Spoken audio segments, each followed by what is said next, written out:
say you learned. Wisdom was not in graduate school. It was on the playfield, in the sandbox. And the argument he makes is about finding balance in life and engaging in a diverse array of activities. A time for everything. I wish you well as you meet, and I offer you God's guidance and God's blessing. Let us pray. Lord, you are the source and the author of time. Our times are in your hand. And so we thank you for this time. Thank you for the work of the Ministry of Health and the Mental Health Unit and Department. We thank you, Lord, for all those who engage in helping us to be whole. And as we meet in this conference this day, we pray that your presence would be with us, that you guide our thoughts, grant courage and strength and wisdom to all who participate. And may this be a rich and rewarding time to the glory and honor of your name. Amen.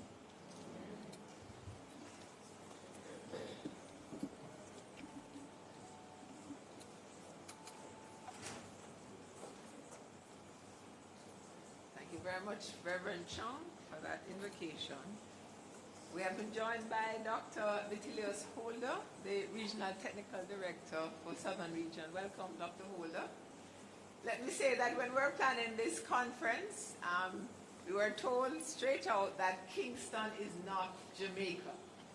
Kingston is not Jamaica.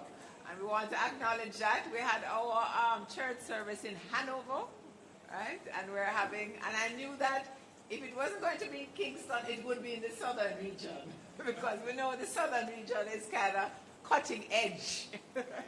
So,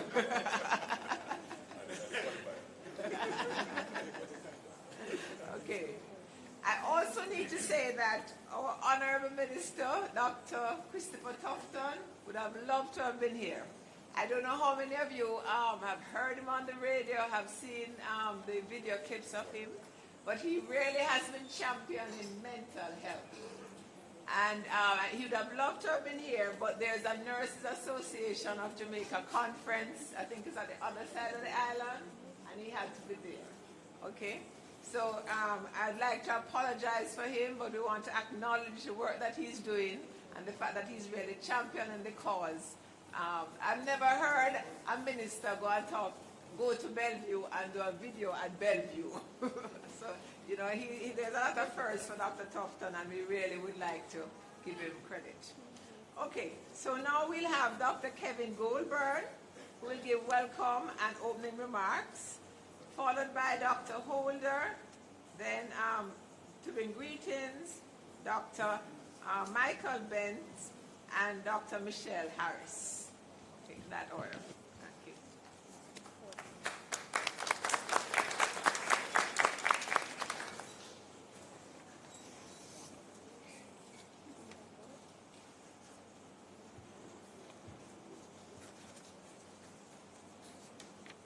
Good morning, ladies and gentlemen, boys and girls.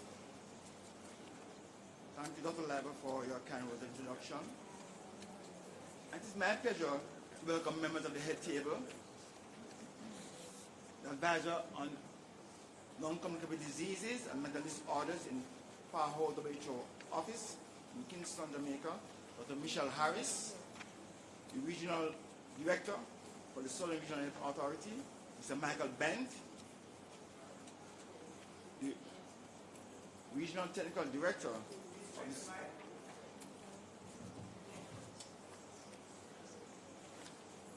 Testing.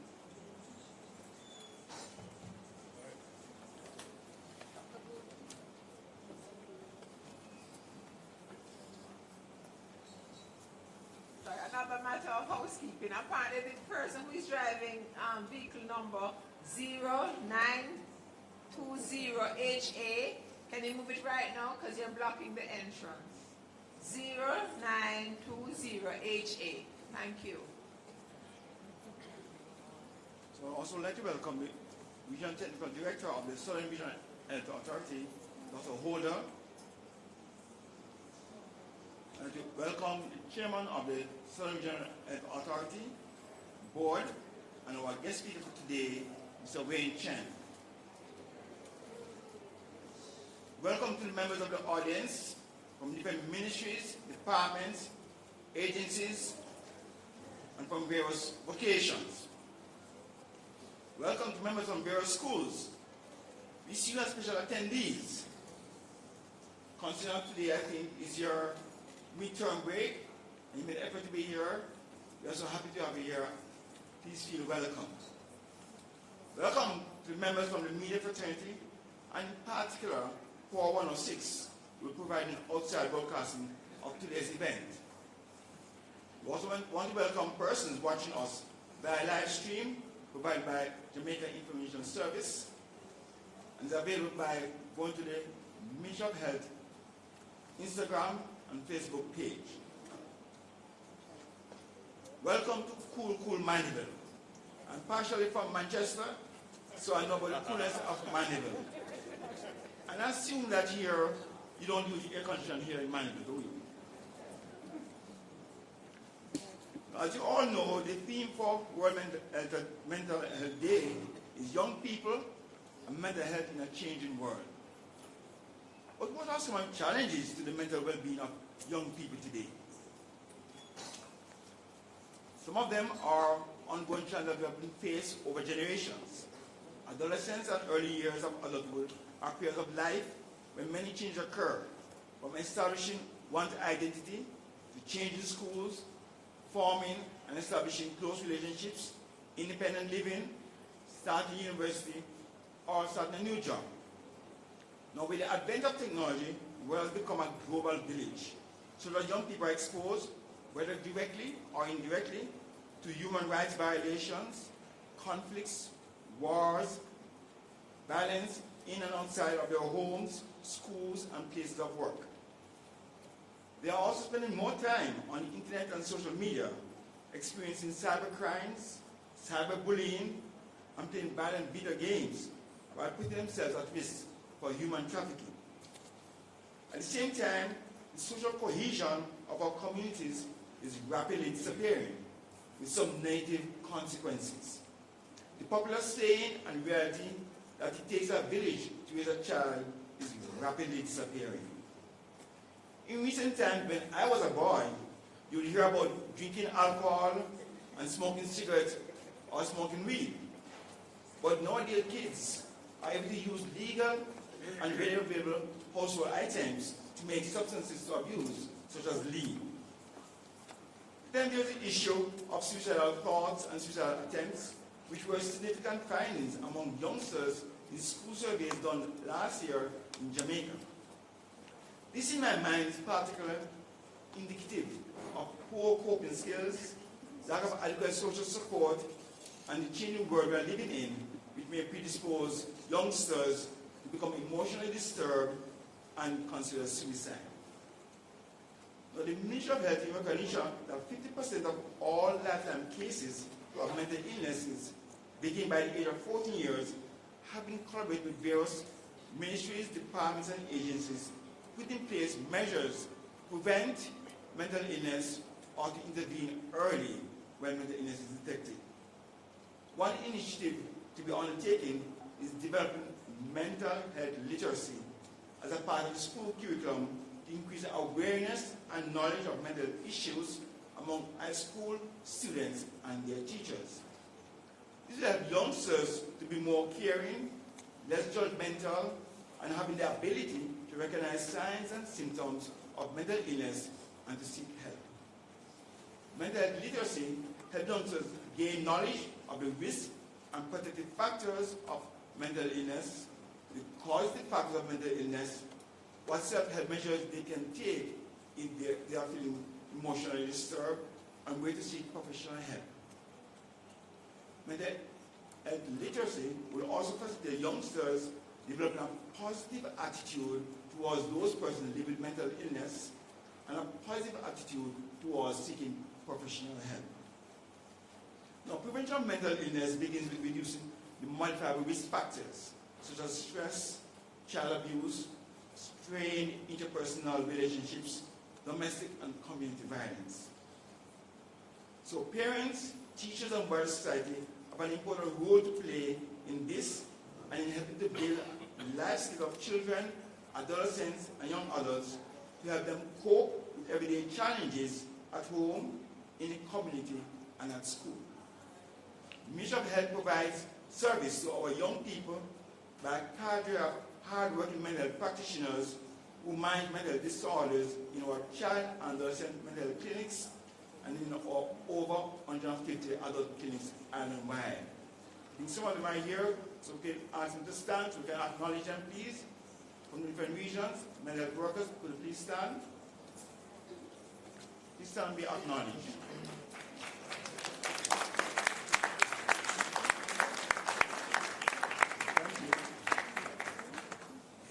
So investment in prevention and early detection and effective management of the young by government and civil society is essential and crucial to the bright future of Jamaica, the land we love.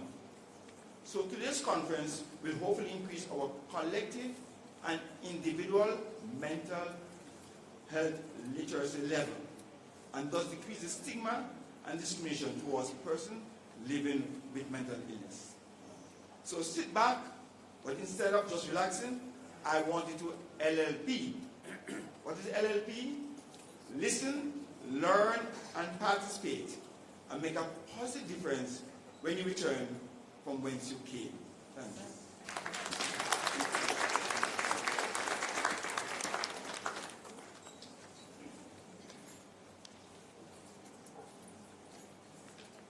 Good morning, everybody. Good morning. Good morning and welcome to our special guest, Dr. Goldburn, Dr. Harris, Mr. Ben, Mr. Chen, Dr. Liver. Yes, the familiar faces. And as was said, Kingston is not Jamaica, and we're glad all of you are here today. And also to our invited guests, our students, our different agencies who are part of our partnership in terms of addressing mental health illnesses. Dr. Goldburn has given us a wide introduction in terms of what is happening, and we can then recognize that it is important that in terms of addressing mental health in young people, we are in fact being very strategic. Being very strategic in the sense that a healthy young population, if they are well, will make very productive persons in the workforce, and so therefore in terms of the economy. So we have better economy, we have better workforce, we have a better society. So therefore it is important and very strategic that we target persons going into adulthood, that we have the best in terms of producing for our country. And as was mentioned, it is important that even though we are focusing on the young people, that it doesn't just start at the adolescent and the young people. And so therefore, the work is there for all of us, those who deal with maternal and child health, because if in case you have a mother who is pregnant, and in terms of the conditions under which the baby would develop, if there are stress factors within that period of development, it can further lead to problems. And if in case these mothers and families who have these children are having issues in terms of the development and growth of these children, if the environment in the homes in their early development is not at the max either, that can impact on them going into adolescenthood. So in terms of adolescent health, it's very strategic, but everybody needs to be on board. So therefore, we need to be there to help our parents and caregivers to ensure that our children are growing up and developing mental resilience to be able to face the world, as well as when we have teachers and then anybody interfacing with our children. And so therefore, each of us have a role. We have our young people who are in school, and as was mentioned, if they don't have very strong support and in terms of mental health going into universities, they can be easily swayed. And so therefore, it is up to all of us, it is everybody's business that we understand what mental health is and that we ourselves who are providing the service are also mentally well. So I hope today is going to be a very productive day as we look at new areas that were not, those of us who went to school a long time, new areas that are coming out in terms of mental issues. A lot of us who are parents don't even understand when our kids are on the phones at night. When they're in their beds, and they're losing their sleep, they're stressed. So therefore, let us be aware, and as we go through today, that whatever that we take and move forward and ensure that we have a healthy nation. Thank you.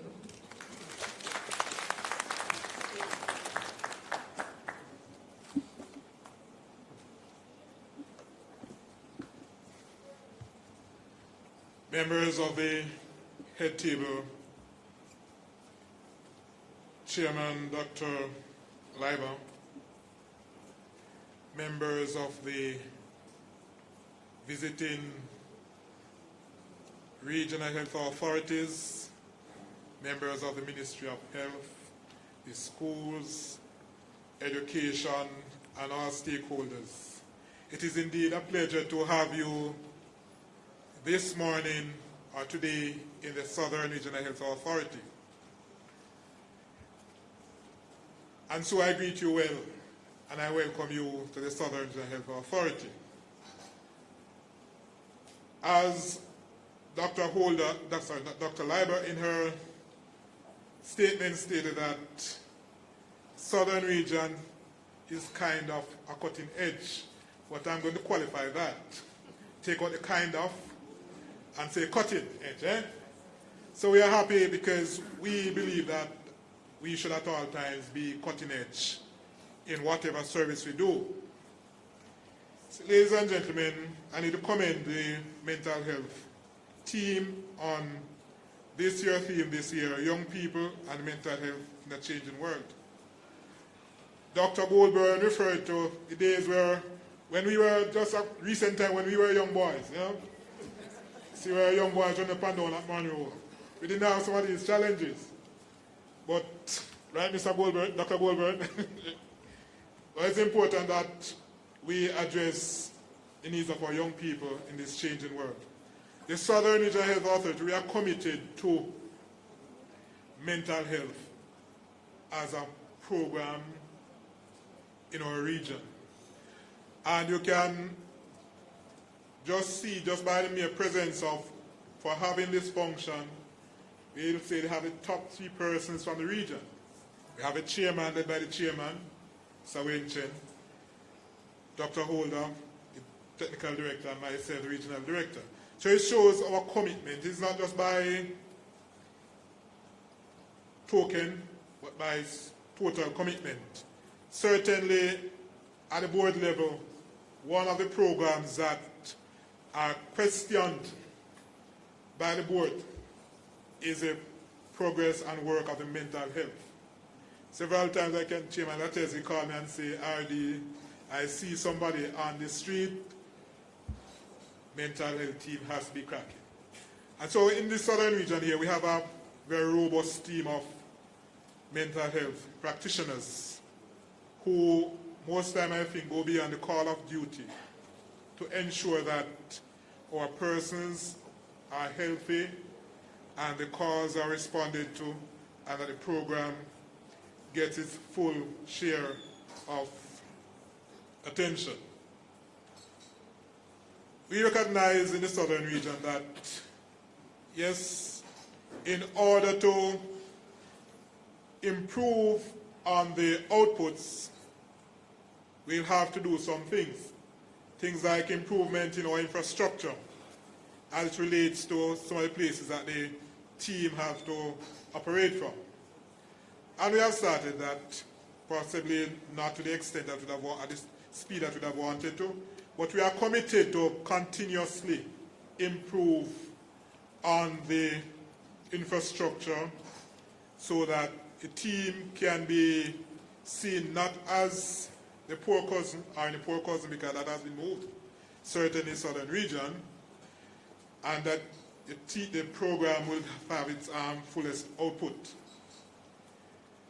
Just recently, when I checked with my finance persons, and we look at the spend on mental health, we are seeing that we are going in the right direction. right? And it is our commitment that we'll continuously improve. We are challenged, though, in terms of psychiatrists. I know Dr. Garvey and her team, sometimes I call her and say, Dr. Garvey, just come and sit down because I know you have to be out there, so, you know. But we are committed to the team. So I just want again to thank you for choosing Southern Regional Health Authority, and in particular Mandeville, for this, your day of celebration, and to pledge our continuous commitment to the improvement of the mental health program for Jamaica. Thank you very much.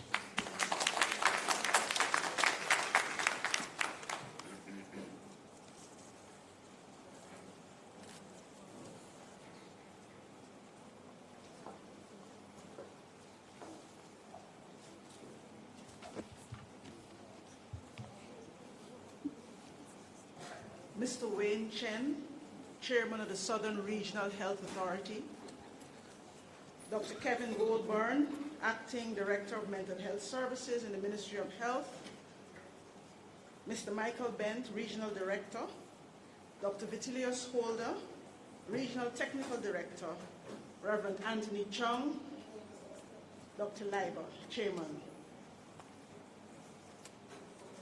Members of the Southern Regional Health Authority in the audience, other invited guests, and particularly our youth.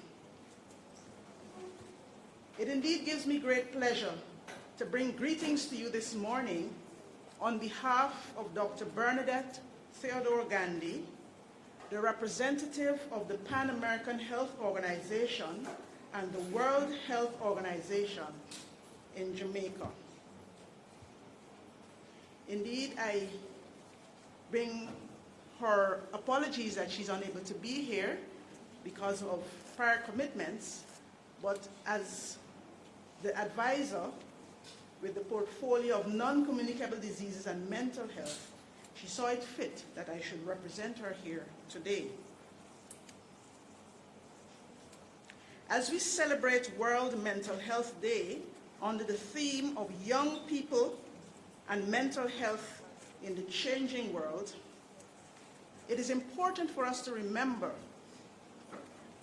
that our health, and most certainly our mental health, is affected by the conditions in which we are born, grow, live, work, and age, and those we refer to as the social determinants of health. The Pan American Health Organization recognizes that many persons live, and many young persons live in situations that cause them to experience varying levels of stress and anxiety. These range from difficulties in the family, when there are changes in living arrangements, violence in their communities and neighborhoods that cause them to be apprehensive and constantly in fear for their own safety and for the safety and well-being of members of their family. Also, we recognize that post-disaster stress is an area relatively new that also affects our young people. There are challenges at school, and there are instances where they're not coping with the work, not coping well with the work, or they are unable to fit in with their peers. This often results in bullying, which may take a number of various forms. The persons before alluded to when we were young. But now we know that a lot has changed, and we're recognizing this time the changing world in which our youth are being developed. So yes, the bullying takes a variety of forms, and this can lead to poor life choices, such as becoming involved in substance use and other practices, all in an effort to fit in or to escape the pressures. As mentioned earlier, half of all mental illnesses begin by age 14, and suicide or suicidal ideation and anxiety are the two leading causes of illness and disability among young people. We note that the Global School Health Survey that was conducted in 2017 reported that 1 out of every 4 young persons between the ages of 13 and 17 had seriously considered suicide in the 12 months prior to the survey.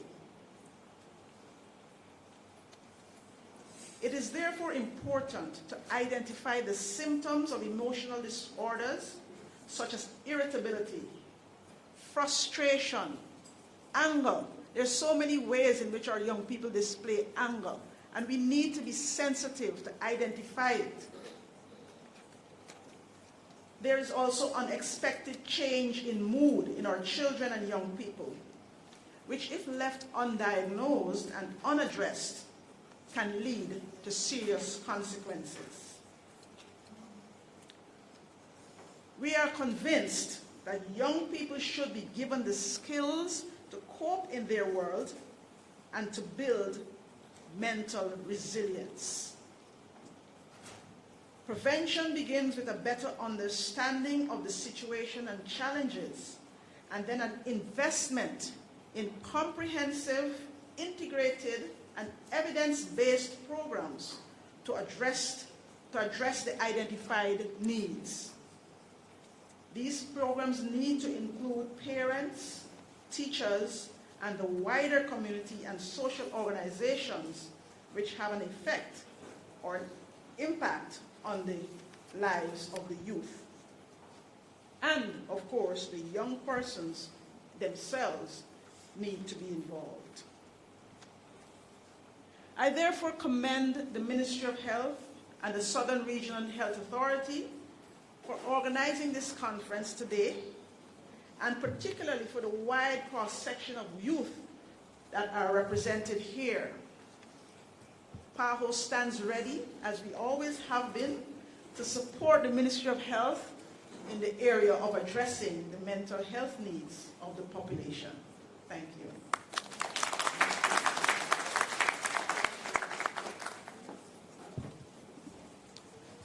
Thank you, Dr. Harris.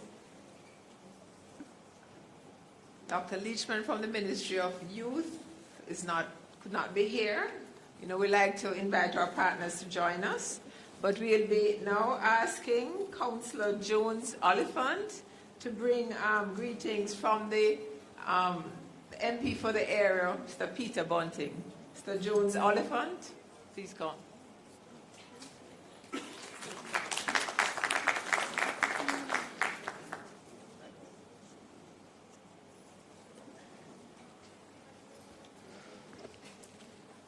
Madam Chair, members of the head table, members of the audience, good morning. I want to say a special welcome to this conference and also congratulations to you. I need to apologize on my lateness. I got the time wrong. And in addition to that, I need to apologize on behalf of the MP, Peter Bunting, who has sent his greetings, his well wishes for this conference, but he is unavoidably absent. So because I am the counselor for this area, this is my area, I have to welcome you. But it would be type of difficult for me to shake all of your hands to give you a warm welcome. So I want to borrow your left hand. Put up your left hand, please. And the right hand represent my own. So you're going to put them together and you're going to shake them. Okay. I guess you have had a warm welcome from me. I want to say congratulations to the Southern Health Authority and also to the Ministry of Health and PAHO. You see, people will wonder about Manchester. But let me tell you something about Manchester. We are the leaders in this country.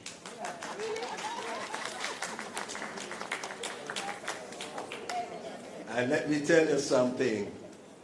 When it come on to the Southern Regional Health Authority, they are the leaders. Because I have had opportunity of working with the Southern Health Authority, and I can tell you we have the most innovative and hard-working, dedicated set of people in that region. I don't know about any other region that I know about. And to prove it to you, Mr. Bent,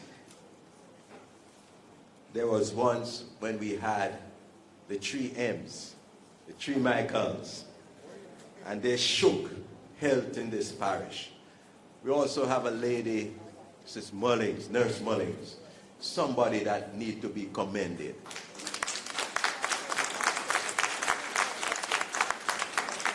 Because when I report to her about the people on the street and I suspect they are mental, and I am afraid of them, I stay far from them.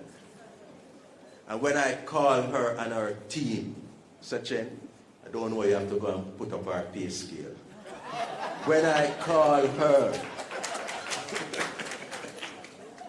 and I tell her about any situation with anybody on the street, she and her team, I don't know how she do it, but she just go and get them, and they are so calm. You see, Manchester, because of the coolness, it attracts the mental people. Yes, it's true. It's cool, and we are not that hostile to them. It is a parish where we care for them, right? And because of that, you find that they keep coming. And not only the mental, but also the homeless. We have a population of homelessness of just about 60 persons. And since this week, Wednesday was the International Day of the Homeless, it was celebrated, and we opened a facility so that we can care for these people. And in addition to that, I just want to let you know that we like when people feed the people, but we don't like when you feed them in the park. We feel that we have a facility where you can take them, you can invite them to be, where they can have a bath, they can be properly groomed, and they can have their meals. That's Kangle in the Dark and Caledonia Road. And opposite Kangle in the Dark, on the other side, we have the Adventist Church that provide feeding facilities and also bathroom facilities. So we ask you to encourage them to go to these facilities so that they can sit down, they can have their meal decently and in order, just like how when we eat, that's how we want to treat them and let them feel. But we don't like when they are being fed in the park, because what they do is they do things in the park that we're not pleased of. Okay? So let us lift the standard. And as you go through this conference, I want to say congratulations, and also the awareness that you have given us how to treat mental illness. As it says, health is wealth. And unfortunately, sometimes we use our health to gain wealth. And then we have to turn around and use all the wealth that we have gained, trying to gain back health, of which we cannot. So let us preserve our health and do what we can in the best. Thank you. I've gone over time.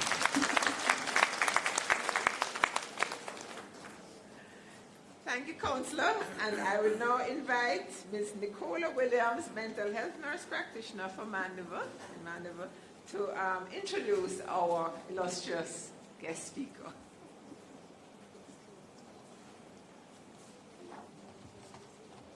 Good morning, everyone. As I am given the task to introduce our guest speaker for today, no other than Wayne Christopher Chen. Wayne Christopher Chen was born in Port Antonio, Jamaica. He's a third of Vincent and Hyacinth Chen's 9 children. He graduated from the University of the West Indies with an LLB with honors in 1981. The following year, he started his first business, a small supermarket in central Jamaica. Over the next 25 years, he and his family grew their business, Superplus Food Stores, into an island-wide chain, which at its peak in mid-2000 was the country's largest retailer. He is the recipient. Currently, he is the president of the Caribbean Employers Confederation, chairman of Jamaica's Southern Regional Health Authority and CVM Television. He is a director of AIC in Barbados, the majority shareholder of National Commercial Bank, Jamaica's largest. He was a director of that bank and chaired its subsidiaries, NCB Insurance Company and NCB Cayman, for 15 years. He has served as president of the Jamaica Employers Federation, commissioner of CARICOM HRD Commission, and chairman of Jamaica's Urban Development Corporation, National Land Agency, and National Gallery. From the late 1980s into the 1990s, he worked closely with reggae legend Toots Hibbert, acting as business advisor and executive producer of Grammy-nominated album. Christopher Wayne Chen is also co-author of Reggae Roots. Please have him welcome. Thank you.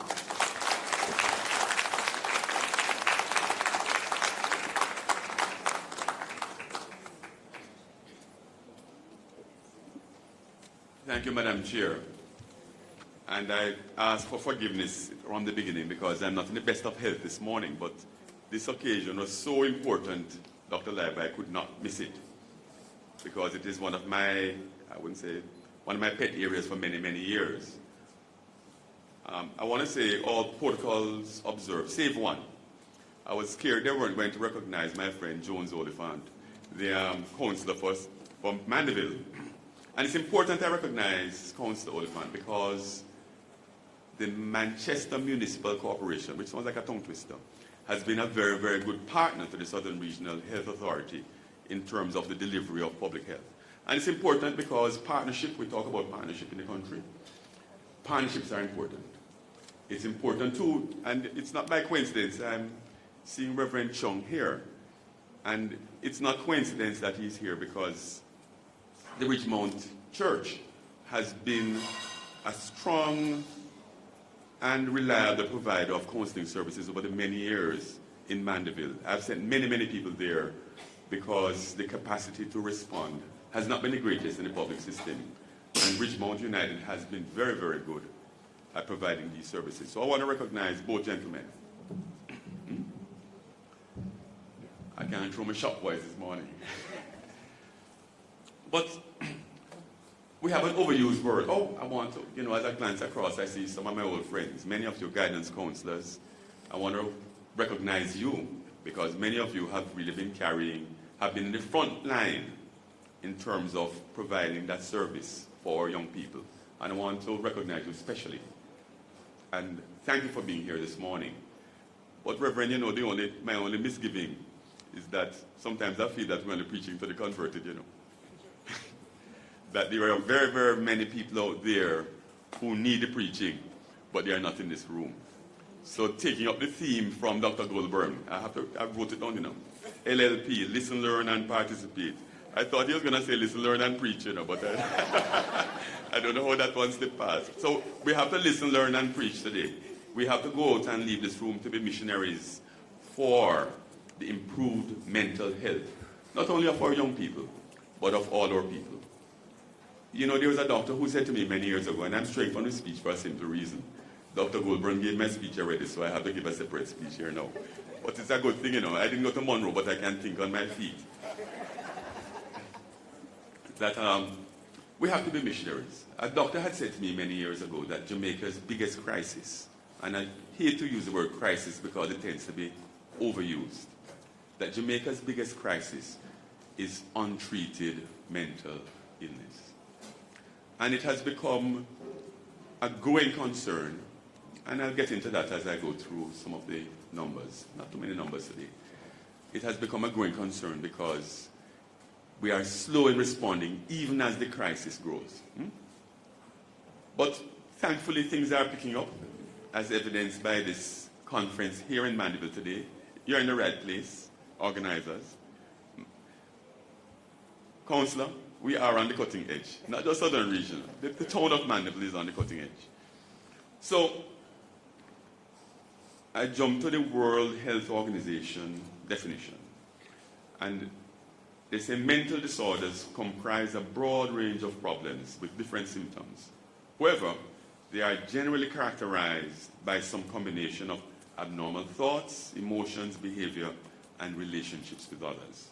Examples are schizophrenia, depression, intellectual disabilities, and disorders due to drug abuse. The good news is that most of these disorders can be successfully treated. It is reported that 108,000 Jamaicans, or 4% of the population, were treated by mental health professionals across the island in 2015. The most prevalent disorders were schizophrenia and depression. Depression in Jamaica aligns with global trends where 25% of females and 15% of males are suffering. You hear the number? It's estimated that 25% of females and 15% of males are suffering from depression. So if you look beside you and 3 people are beside you, odds are that one of the 3 or one of the 4 are suffering from depression. Sometimes I feel that I don't have to look beside me, I just have to look in the mirror. So none of us are immune. We must never say that we're immune, you know.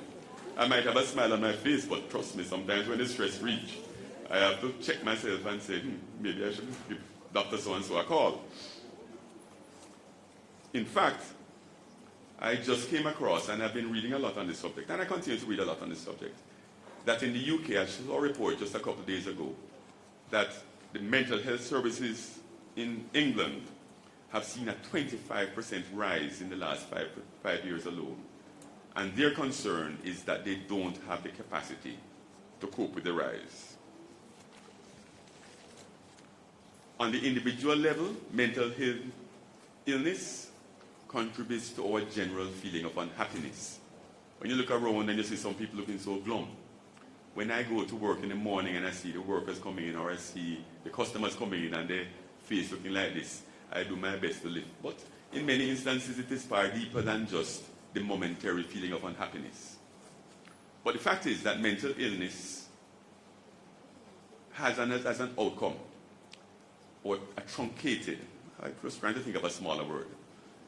We are disappointed in our own personal development because we are not able to meet the daily challenges, whether of school or of work once we leave school.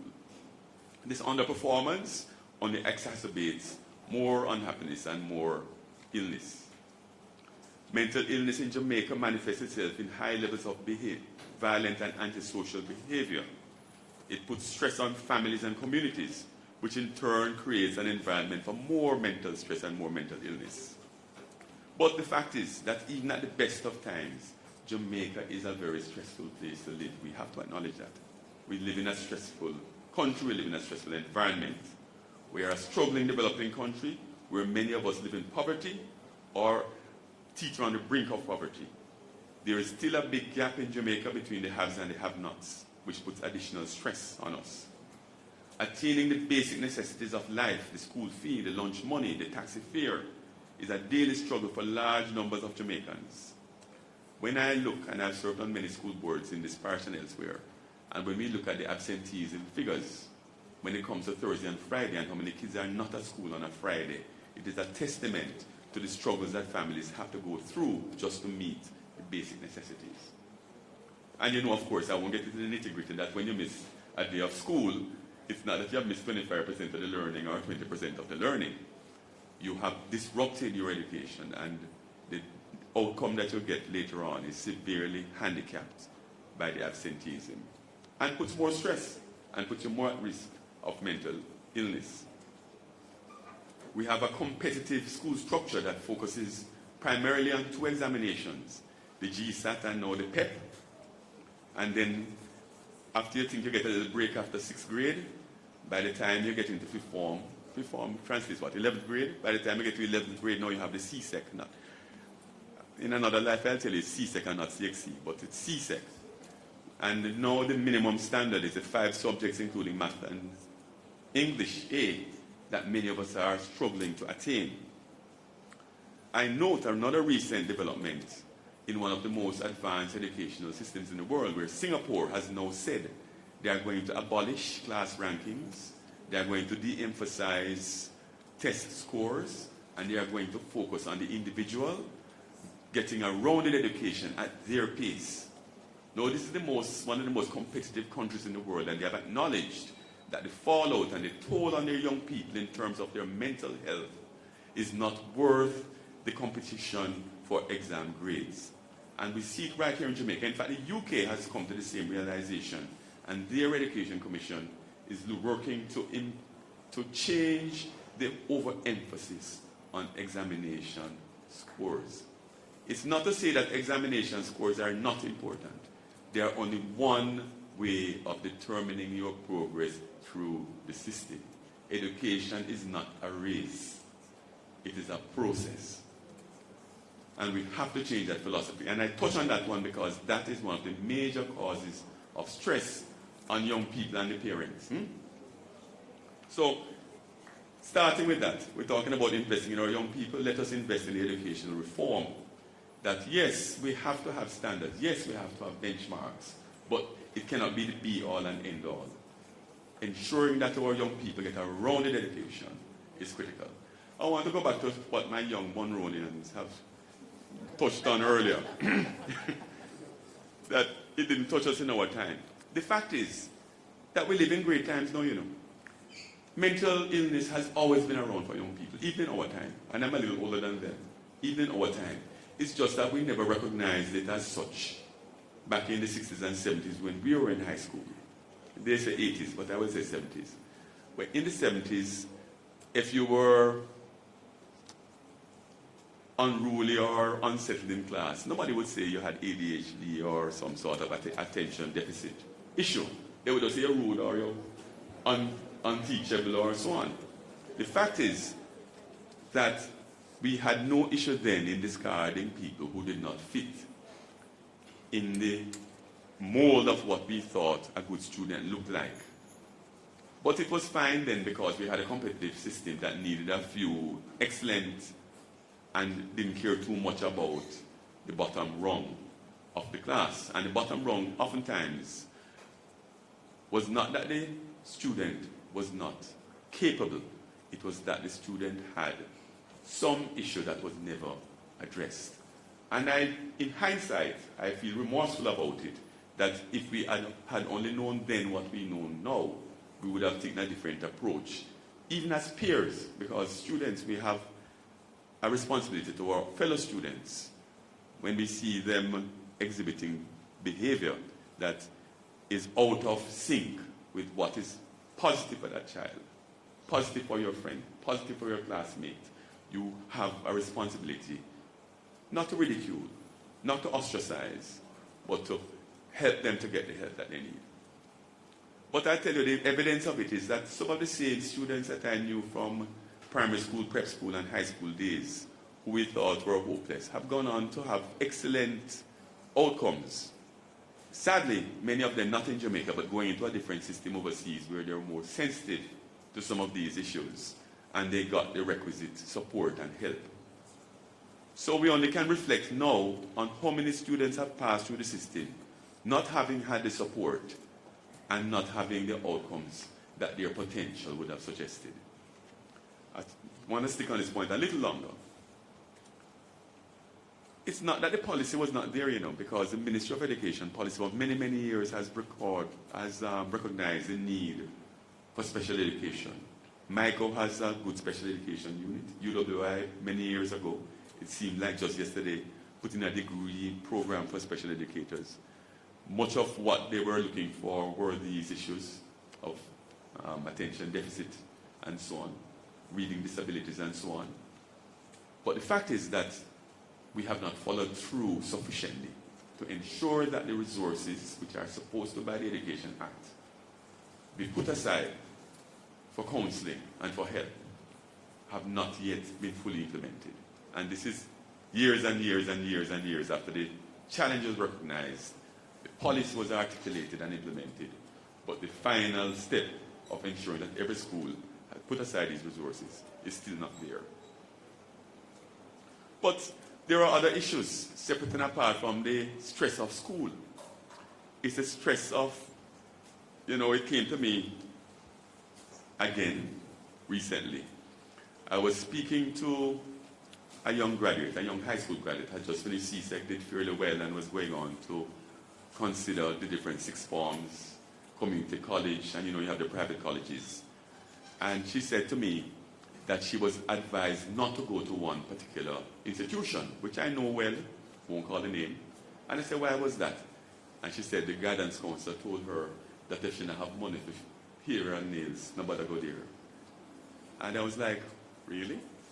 She said, yes, if you go there and you can't keep up with the latest hair and nails, you're going to feel very out of this. And make sure it's not a no name. You must have the Nike or the Puma or the Adidas. Nobody wants any second-rate track shoes. And the sad thing is that many of the families I see struggling to find these trappings are the families that can least afford it. But the kids are under pressure. I see it. I'm very sympathetic. Don't think that I'm just going to dismiss folks and say, boy, you don't need a transport bag, or you don't need to have the extension or the braids or the nails for the schools that allow it. Or when graduation time comes, that to graduate in the school uniform instead of the special event dress and the hairstyle. But the fact is that I can't for the young people. They feel that they have to keep up to belong. And that puts additional pressure on our young people. And it's something that the system will have to address. I just was listening to a BBC report recently on eating disorders. And it was coming out of South Africa because it was some ordinary South Africans saying that we have to get rid of the myth that eating disorders are a rich people thing or an uptown thing in Jamaica. The fact is that we haven't touched on it, and I'm going to some of the things that we haven't touched on. But diet is another thing that contributes to our mental health, or if we flip it the other way and say, an unhealthy diet puts us at risk of mental illness. But I touch on the eating disorder as something that we should be mindful of as counselors, as mental health professionals. It's just one more data point, one more symptom that we should be tracking. But I also talk about, I recognize the minister and the ministry's push towards a healthier diet, especially in the schools. Reduce the sugar, reduce the processed carbohydrates, try to get more fresh fruit and vegetable in. It is a struggle because it is costly. Even in Jamaica where they say, boy, mango grow on tree and breadfruit is here and so on and so forth. It's not as simple as that, as we all know. Having a healthy diet in this country is not cheap. But we can't step back from that push because it's one more thing to look at. The big, well, I'll come to this one last. You know, I looked at another situation, the whole issue of barrel children and helicopter parents. We live at two extremes in Jamaica, you know. We have the children who are really raising themselves. And it's a lot of children raising themselves. I've come across many, and when you say, where is mommy? Oh, she working in Cayman. Where is daddy? We never know daddy. Who is the adults? Or it's grandma or auntie or some other adult who, in many instances, doesn't even live in the same home. It's, on the other hand, you have the helicopter parents. The parents who are obsessed with their children doing well and micromanage every aspect of what the child does, putting the poor kid under so much stress and pressure. We have to find a healthy balance. I want to touch on the young men for a little bit. It has been said over and over, but I'll be remiss of me not to mention the stress that young men in particular feel. And I won't get into the causes because that would be a long talk today. But the fact is that male underperformance is a real thing in the system. It's a little disturbing to me when I look around and I see the majority of students here are female today. As I say, we're preaching to the choir, Dr. Goldberg. But the males themselves feel a lot of stress, young men feel a lot of stress because the gender roles in Jamaica, in many instances, and especially at adolescence, is still being worked out. And it is demoralizing for a lot of young men to see their female peers outperform them in the classroom. And it happens in many, many ways, not just again under that focus on the exam results, but even in how they are treated by the teachers. We have normalized male underperformance to the peril of the mental health of our young men. And it's something that has to be addressed. The last and big one I want to talk about, and I mentioned it before, but it's the whole issue of violence in Jamaica. Jamaica is a very violent country. Jamaica is a very violent country for a country not at war. If we drop out the war-torn countries, I think we're either number 3 or number 4 in the world right now in terms of homicide rate. Our murder rate last year was 56 per 100,000, which is a serious crisis, a serious public health crisis, but that's for another time. I dug out all the studies, and I could recite many of them, but I'll touch on one that I found particularly enlightening, and this is Dr. Elizabeth Ward's study on youth violence in Kingston from 2011. And I've done work with Dr. Ward in the past because I've done work with the PMI, the Peace Management Initiative. But 47% of young people in Kingston have seen a dead body apart from at a funeral. And that number might not reach 47% in the rural areas, but a good proportion of our young people have seen a dead body not at a funeral. 18% had witnessed the physical abuse between their parents, and 60% had experienced physical abuse at the hand of a parent.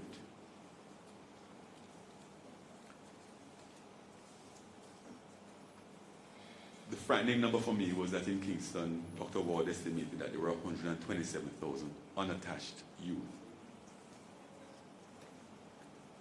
The fact is that we can't avoid the issue that in this violent environment, our young people are suffering. We might shrug it off or normalize it. I know too many young people who on the way to school have passed a dead body, whether the victim of a homicide, the victim of an accident. It is traumatic. We might shrug it off, but the fact of even normalizing death is in itself troubling because we have become desensitized. Bigger than this conference can manage, but we have to recognize that these things all contribute to the mental illnesses that are plaguing our young people. After we have finished school, the other hurdle we have is getting a job or finding something meaningful to do. We have defects in the educational system. We have challenges with even accessing what we have as education. The vast majority of students in the cohort to graduate are still not attaining the 5 subjects, including English and math, that is deemed the minimum standard. And even those that do, and even those, many of whom have first degrees from university, are still not finding jobs commensurate with their level of education.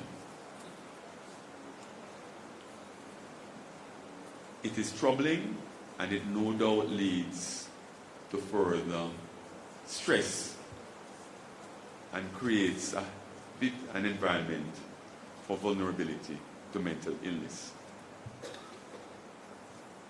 As a fan of social media, it hurts me to say that social media has not helped in these situations, because in many instances social media has only served to magnify the issues that I have just outlined.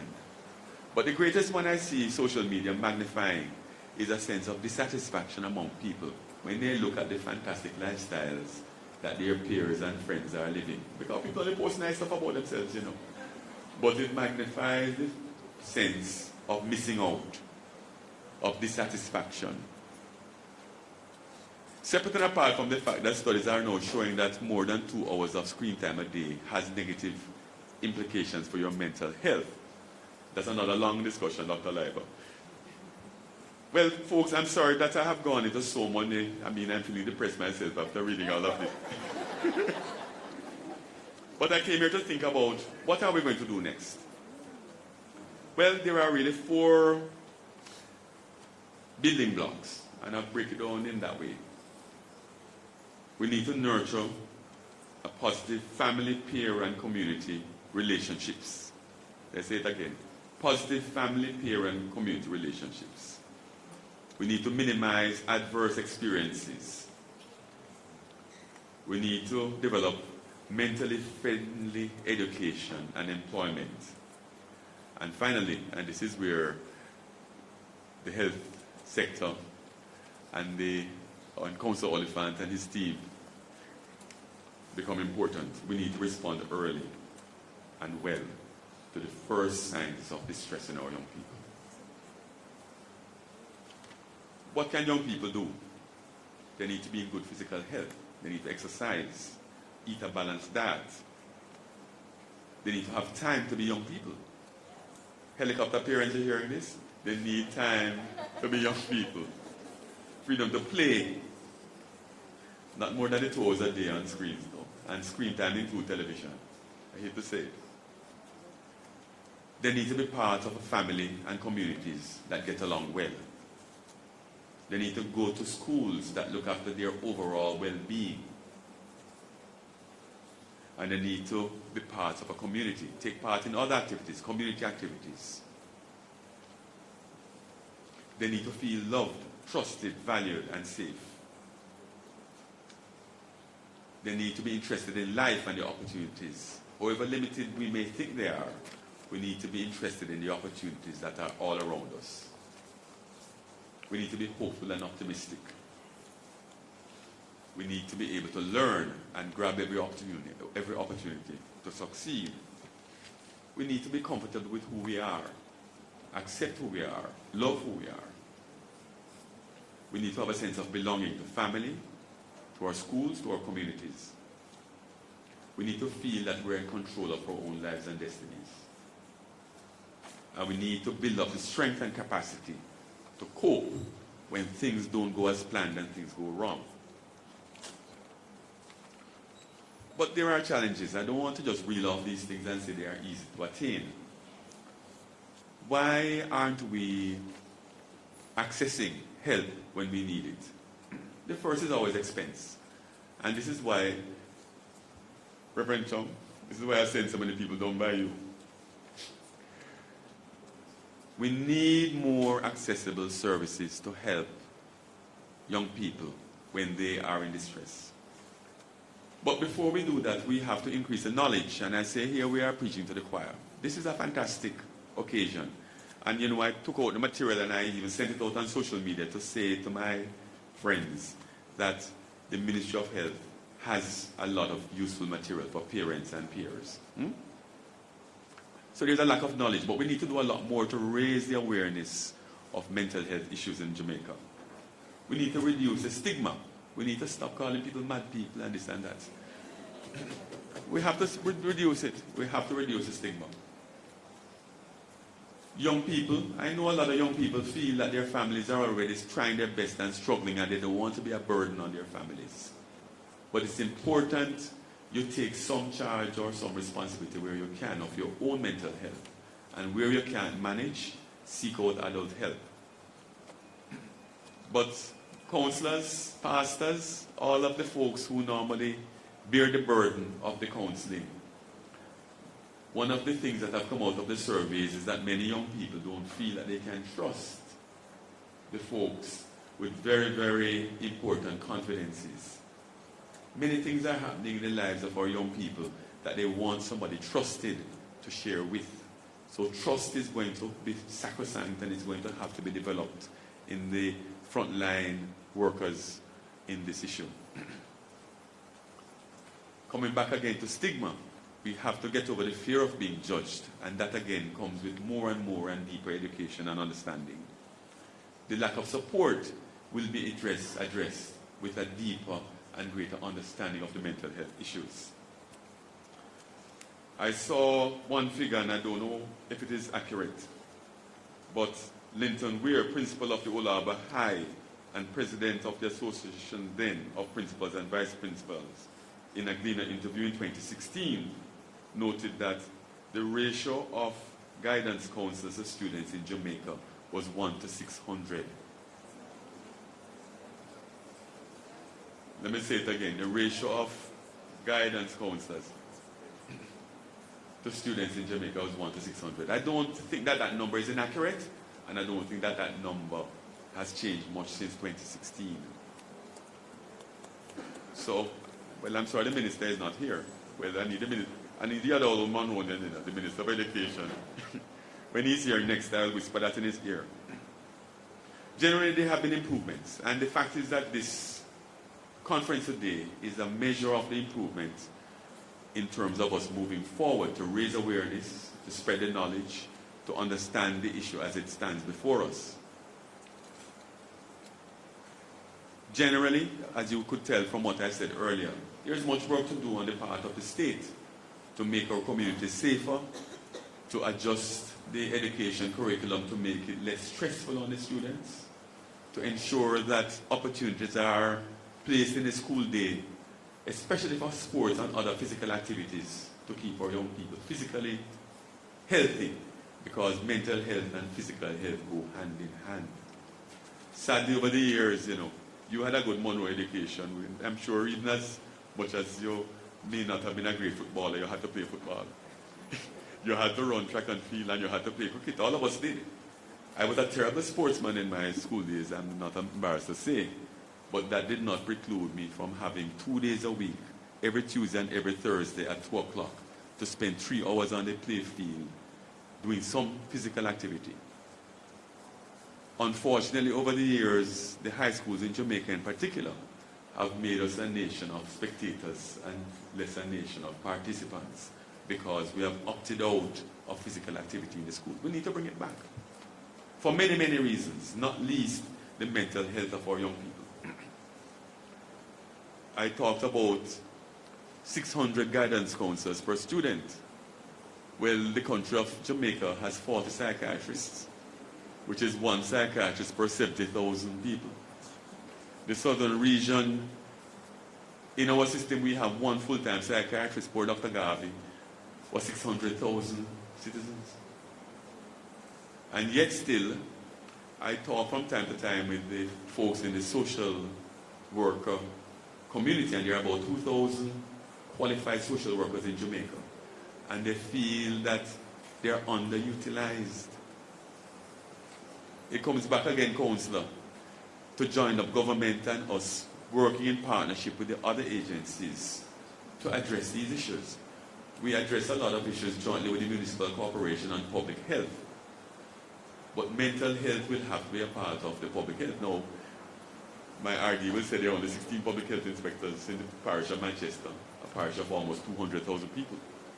And they are dealing with food service establishments and many other things. But the nurses, the health centers, the mental health nurses, and I'll tell you, the mental health team in this parish does a fantastic job. Oh, they're here? RD knows enough, because sometimes I feel like I'm the inspector going around. No, but to give an example, just the other day I saw a woman on Manchester Road, and by the time I was able to make the call and turn back, the team was there looking after the poor lady on the roadside. I don't know how they do it, but it's not easy work.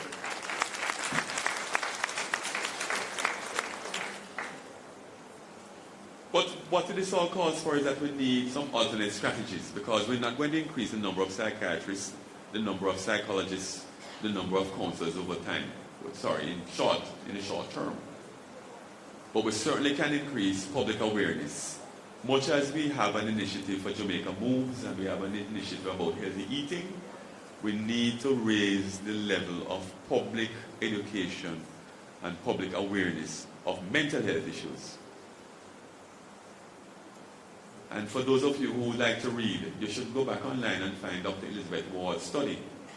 Because in it, there was a very illuminating slide where it talks about the cost of intervention now and they talk about intervention later. And investing now in better mental health actually saves us a lot of other costs down the line. Not to mention personal grief, individual disappointment and unhappiness. But even in terms of the dollar value of intervening now, of having more robust counseling services in our schools, more robust counseling services in our health centers, parents who are more aware, community leaders who are more aware, public health inspectors who are more aware of these issues and know how to steer and guide our young people to getting help will save us a lot of other costs, economic, social and personal, in the future. I want to wrap up with one little saying I came across. The Reverend Jesse Jackson, who is well known in the U.S., known as a politician, but less well known, but even more significant as a social worker, said that our children need our presence, P-R-E-S-E-N-C-E, more than our presence, P-R-E-S-E-N-T-S. It sounds like a very simple message. But even in the poorest of families, I have found that young people, children, have done very, very well when you have parents who are sensitive, who are engaged, who are present. Let us not to be fooled to think that going overseas to send back $100 US remittance every week and making sure they have the latest fashion is as important as being here to guide your young child, your children, your young people through the most turbulent period in their lives. Adults, we have that responsibility.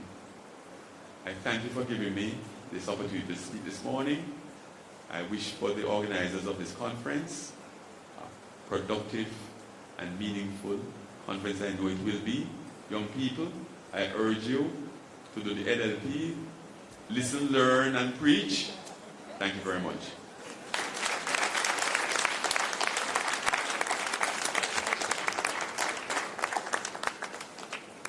Thank you very much, Mr. Wayne Chen. You said it all, and you said it very well. Just to let you know that a media campaign is in the pipeline, so please listen out for it, please participate and learn as much as you can from it. That's one. Two, PAHO WHO actually helped us to do what is called an investment case in mental health. So we're hoping to publicize that. Really, by investing X amount of dollars today, we'll save 2X or 3X amount of dollars in the future. So that is another statistic that we hope to publicize in that campaign. Without further ado, I'll ask Nurse Lorraine Brown to come and do a presentation to Mr. Chen.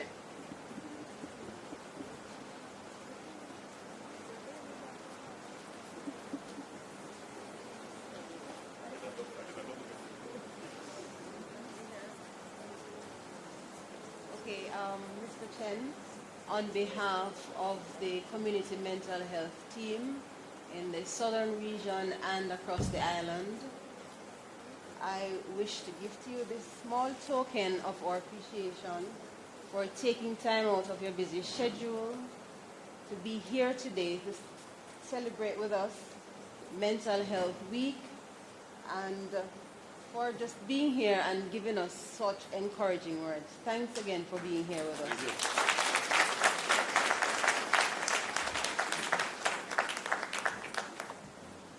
And because we're expecting Dr. Holder, Mr. Bent, and Dr. Harris to remain with us, we're just going to present a token to Reverend Chung. Because I'm sure Reverend Chung and Mr. Chen probably have other places to go.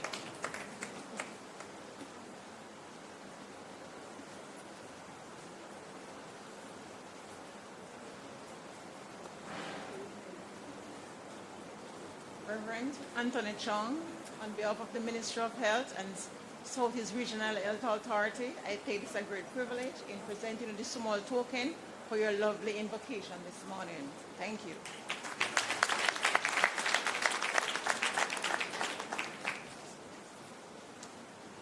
Ladies and gentlemen and young people, it is now 10:45. Coffee break should have been 10:10. But we put enough margin in the program for us to really enjoy the camaraderie and the fellowship. We'll now go to coffee break. It is through the doors at the back and under a tent. I think there are 2 stations to facilitate ease and access so that we can come back quickly. We're going to try for 30 minutes, 11:45, to restart. Okay? Good. Thank you very much. And thanks to all the folks on the head table.